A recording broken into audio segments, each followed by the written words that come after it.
to see. Yeah, and expecting it, or we expect to see also these two characters as we get Jae-Yoon versus Roman Reigns. So, you know, something where Yu's kind of had a question mark on what legend, but, you know, here at Skuld, there's just no question mark. Just going right into the Jae-Yoon, the one that won BCX. Yeah. We'll see what happens here. That Taros has been a menace throughout many a bracket so far, so of course Kyna is going to be no exception to this, but let's see what kind of bridges we can get put together here on the side of Yu's. Yeah, I want to get those big extensions going, but I think the one thing that's very noticeable about you specifically is very, very confident in the air versus Kyna, and it actually causes a lot of problems for Kyna. That's why we saw a Yumiko counter pick earlier on in the year, but right now, I mean, jumping and stacking right above kind of vertically so that, you know, you can't get swat out of the air, and it's really, really working for you so far. A little bit of damage advantage so far over to Yu's. Greatsword, of course, and gets some big swings coming in the moment. Yep. Kyna looking, jockeying around for the weapon spawn, but Yuz will pick up Greatsword once again, finds the 1-2 on the bridge, not going to get too much more after that, and Kyna with the get off me. Yeah, dodging through the bridge after getting hit by it. Kyna dash up under with the N-Sig, and that is going to close out the stock. That's the one thing about Taros combos that, or sorry, Taros Sigs I like to talk about is the ability to just plug them into where you would normally hit a light attack. You just throw in a Sig, and instead of, you know, setting up advantage, it just KOs, and they're catching you stacking on top. And I think the one thing that we need to see is Yuz finding a lot of success on the regular sword. Yeah, totally. And I think it honestly looked like, in my opinion, Yuz was really in control on that first stock as well. So to get swept out from under like that is a huge swing for Kyna early on. Let's see what kind of extra credit he can get here. Yeah, axe in hand and looking to just pop Yuz up and get those juggles going versus the sword. And Yuz playing very grounded, but still taking quite a few hits as he's looking for this one down light, or maybe an end light there, especially at this damage for Kyna. The recovery does come in to catch the soft platform jump attempt from Kyna, and Yuz takes the stock, but takes about 100 damage in the process. Yeah, absolutely. Let's see. Can Kyna get there in time? Yuz was patrolling the ground right there, but does pick up. A down light there from Yuz to disrupt the ground and try to create some space, hold on the grounded game, because that's the one thing that Kyna will do is just completely dominate the ground game, whether on hammer or axe. And I think that's something that Yuz is already struggling with in this set, is just trying to get on the ground comfortably versus Kyna, but there's no reprieve. And you see Kyna doesn't even hit buttons and uses jumping, double jumping, burning dodges because of the fear of Kyna. Yeah, there was a lot of panic there on the right side. I mean, Yuz went into 2 exclamation points on edge slip as well. Trying to get back right there. Big swing will bat Yuz away. Kyna maintains the lead right now. So calm, cool, and collected so far as Yuz has been just jumping around and trying to find the opening into Kyna and just really hasn't been presented so far. Nice downlight into the nair, big damage, tries to read the dodge down with the ground pound, didn't find the timing, but a right option, and Kyna, I mean, just doing so much damage on this Taros, especially with the damage stance. Recovery was where Yuz made his money on the first stock right there. We are approaching a damage threshold where a conversion into recovery on the regular sword will be enough to do it. It's close. Yeah, and you see that. Sorry, go ahead. Landing on that soft platform, 1 second. GC's going to get the reversal hit instead from Yuz. We switch to Greatsword. No, back to regular, of course. I mean, at this point, right, you're just looking for one conversion. Yeah, just risk for all of it. Why not? They're trying to call out Kyna, who's been jumping to the soft platform to get around Yuz with the N-Sig. It gets punished by the unarmed recovery, and Kyna unarming Yuz. Something around the wall, and a very aggressive option out of disadvantage with the ground pound there to disrupt Yuz's corner pressure. The nair comes in, but can't find the last hit. Finally does, though, with that end light, and it's not impossible for Yuz, but it's very, very hard, especially as Kyna is going to land onto an axe, I believe. I don't blame Yuz for going for Greatsword here. He is going to swap off, though. Doesn't pick it up either. That's a huge blunder. Okay, Spawn helped him out there for sure, but that was about to get dicey real fast. They're kind of on the hammer here. Of course, the downlight is going to find confirms now into KOs, or just an end light maybe at the ledge, or just that downlight into side air to take game number 1. Yep. I mean, it's actually so jarring to see the difference in movement from both players. Kyna just very, very controlled. Sometimes you're seeing dashes, hardly any jumps. Users just jumping around trying to get anything going. It's so interesting, too. Like, both players really seemed a little apprehensive to just be the first to press a button in those situations. So it left us in this position where we're like, well, they're just kind of moving. Like, what do we say about this at this point? But yeah, I mean, like I said before, I think in that first stock, Yuz looked really, really in control on the Greatsword. Yeah. Again, played the pace very, very well, but got swept out from under him on the first stock. Kind of took that stock lead and kind of just rolled with it all the way to the bank.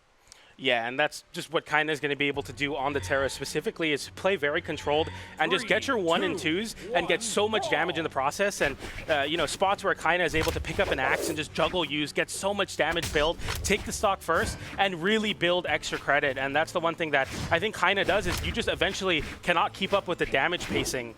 We'll see if use on the Greatsword can prove me wrong here. We need to see some big strings maybe, but so far Kyna has yet to be hit.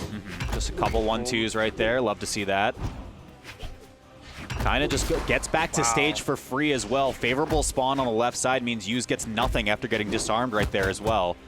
Quick little get off me means maybe he picks up the weapon. Yeah, it's going to be sword. In that spot, Kyna in disadvantage and Yuz is the one to dodge first. I mean, that's just kind of the fear that Kyna is able to put into Yuz so far. Nice Wow, nair. that's a big reach from Yuz right there. It's going to be a punish.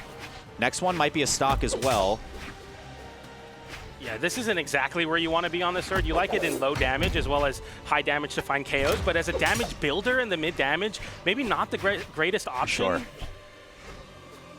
Positioning around, kind of trying to snipe that one out of the sky. Is not going to get it. Weapon throw to extend this one a little bit further. Yuz off the left side. There's first strike going over to Kyna. So much force on that side air from Roman Reigns, and it just makes it so much harder for Yuz to get back in this game, as that Sig off of the dodge in read. Kyna now extending a juggle as well and getting so much extra credit, but Yuz finds the connection into the side finisher to close out that stock, and a lot closer than game 1, Walt. Yeah, absolutely. Let's see. A little bit of time without the weapon spawn, so Kyna has to fight this one unarmed, but Yuz just did not want to press a button until the weapon came through for Kyna. Waiting on the soft platform as well was a great look, but Kyna couldn't get too much more damage after that. Slight disadvantage to Yuz. And kind of holding the center stage, dashing here and there to try to position underneath Yuz and continue a juggle. Yuz trying to do the same on Kyna, but Kyna hasn't been caught out in the air as much. We'll see if Yuz can prove me wrong there, though, with that nair into the chase dodge. Trying to get some offense going, and it's working for Yuz. I like this greatsword play. Yeah, I feel like a couple more hits, maybe Kyna gets disarmed right here, and you can play around that, but we're not even going to mention it again. That weapon spawn's off the table. Yuz threw that one away as well, but that's a favorable spawn as well to get the greatsword back online. Refreshes so you don't get it unarmed by this next side air that Kyna will inevitably hit. Wow, no Ooh, whiff the bridge. punish. That's huge. That one's not going to do it. Next one will. Ugh. And Yuz going for those reads there off the starter, trying to get a defensive option out of Kyna. But they're catching the movement to the soft platform. I think that's where Yuz has been making a majority of his money in the juggle game, is calling out Kyna in disadvantage, using the soft platform as an attempt to get some movement. It hasn't been working. Yuz is covering it very well. Good damage buildup right there. I'll call that good extra credit for you so far, assuming Kyna gets this weapon right here, finds the knockout in just a second. Big swing won't be enough to do it just yet, but the weapon throw is close. Still has enough, though. They're kind of choosing the correct option to go for the weapon toss there, but not quite enough. Oh my goodness. The patience from Kyna to not press anything right there is crazy. And then you get the stock off the other side. Good for you. See what weapon Kyna is going to look to employ here. Goes onto the axe to try to juggle this unarmed. Yuz picking up the greatsword, though. Okay, that's a good start here with the end light. Yuz stuck off on the wall, gets scooped up with that downlight into nair. That's some big damage. Okay, dodge through regain center, though, for Yuz. That's pretty massive right now. You get the bridge 1-2 set up. A little more down. What? Okay, chill. What is this? He just walked up slowly and sidelighted, and it worked. Oh, my word. Okay. I like the aggression from Yuz out of the corner, but not fully pulling the trigger. That's enough, that's enough. Does there, it just KOs. Wow, that's that seemed quite early. Yeah, actually. Yeah. That's crazy. Maybe Taros is strong. Maybe Twitter cooked. I ain't gonna say anything about that. But I mean, Kyna's up 2-0. We could talk about that in the bottom of the screen right there. I mean, what a turnaround from Kyna, right? I said it before in game 1. There were certain points of the match where Yuz looked firmly in control, at least just controlling the tempo and how the speed was going to be played there. But then there were these moments where Kyna was like, "I'm just not gonna press anything." Yep. And then you're gonna make a mistake eventually. Yeah. Crazy to see. In action being like one of the best actions for Kyna, and that just continues to be the case as he continues to win tournaments. His aura builds, and it just makes the strategy of like an insurmountable aura. Yeah, that's he's crazy. Just slowly walking up to Yuz, and in a lot of these spots, Yuz, even in advantage state, is dodging preemptively for Kyna's aggression, where Kyna doesn't even look to get a hit off. So it's just really showing like kind of the mental game as well. For sure, for sure. See if Yuz can make some magic happen right here. This is still winner's side, of course, of top 4, so it won't be the end of the bracket just yet. But, I mean, this is, again, a huge advantage for Kyna. You pointed out in game 1, Yu's burning a lot of resources off the wall there, double exclamation points again.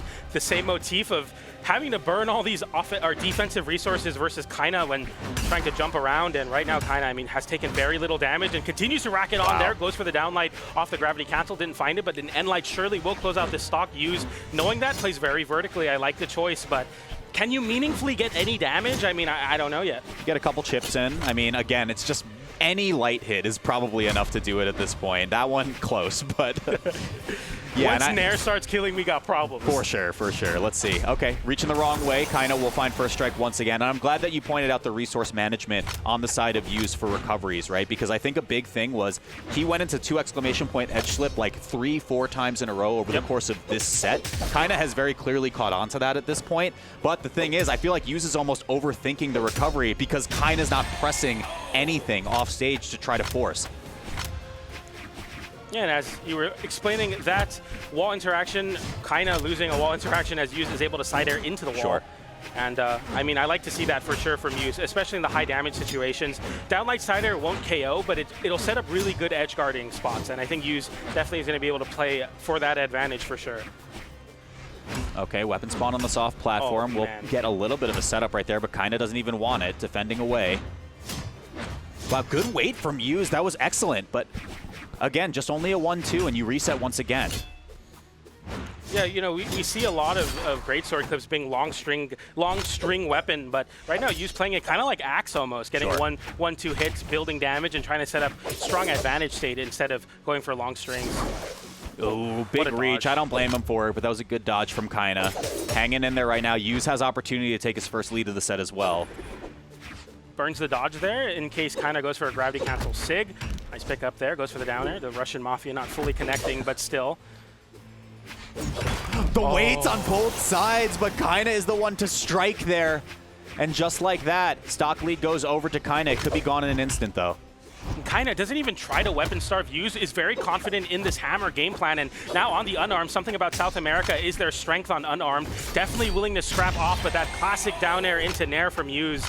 The Use classic on the greatsword, closing out that stock, and a lot closer game, but this is kind of exactly what happened last game. Right. Kyna is going to pick up a weapon here, and if the last game is to tell you how this is going to go, Use isn't going to get a hit again. Their last 3 sets all went to game 5 as well, so crazy would be to get a blowout right here in a 3-0 in favor of Kyna. Yeah. Very possible for Use to make this comeback right here. It starts with a couple bridges. A nice dodge there, and going for the full finisher vertically, and Kyna is able to punish that accordingly. Use with recovery, looking to juggle Kyna's axe. Hasn't been finding a lot of success in that attempt, but okay. Okay, Kyna with the dodge up on second hit there with the great sword. Yeah. What a call out, and it's just over like that. Kyna with the quick 3-0. Yeah, that axe recovery, especially covering just Use going a little bit too high, no soft platform to assist, and that's kind of the name of the game for Kyna in a lot of spots, was just figuring out how to deal with Use jumping a lot. And I think we were seeing varying success, and they're just finally cashing in a read. And